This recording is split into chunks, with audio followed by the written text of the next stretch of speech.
मित्रांनो हे बघा मैदा चाळलेला आहे। आता हे थोडं बेसन घ्यायचं। हे बघा मित्रांनो यामध्ये बघा अशा पद्धतीने हा गोळा करून घ्यायचा। एकदम नरम नको, एकदम। हे बघा मी असा गोळा, हे बघा किती छान। मित्रांनो हे बघा मैदा चाळलेला आहे। आता हे थोडं बेसन घ्यायचं, एक वाटी वगैरे, आणि हे छानपैकी चाळून घ्यायचं।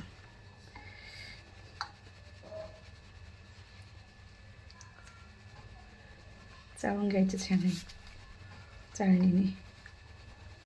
हे बघा मित्रांनो यामध्ये मीठ घालायचं छान टेस्ट लागायला मैद्याच्या चपातीला, आणि त्याच्यात अजवाईन म्हणजे ओवा टाकायचा छानसं कुसकुसीत लागायला।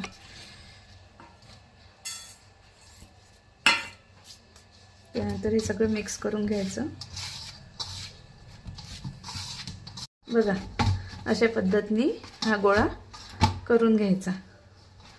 एकदम नरम नको, एकदम कडक पण नको, मीडियम असा करून घ्यायचा। याला 2 मिनिटसाठी याला झाकून ठेवायचं।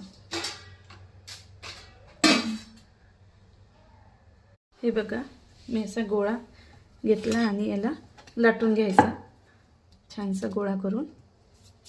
याला असं लांब लांब असं याला लाटून घ्यायचं बिलण्या, पोळपाटाने बिलण्यावर, किंवा तुम्ही कडप्प्यावर लाटत असाल तर कडप्प्यावर लाटा, वाट्यावर लाटत असेल तर।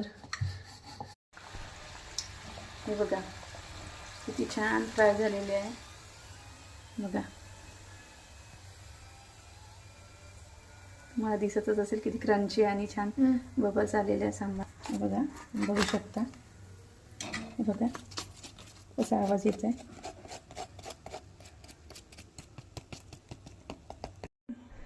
ब्राऊन कलर आलेला आहे, बबल्स आलेले आहे छान, तुम्ही बघू शकता। प्लेटवर सर्व करतो। हे बघा याचा आवाज बघा क्रंची,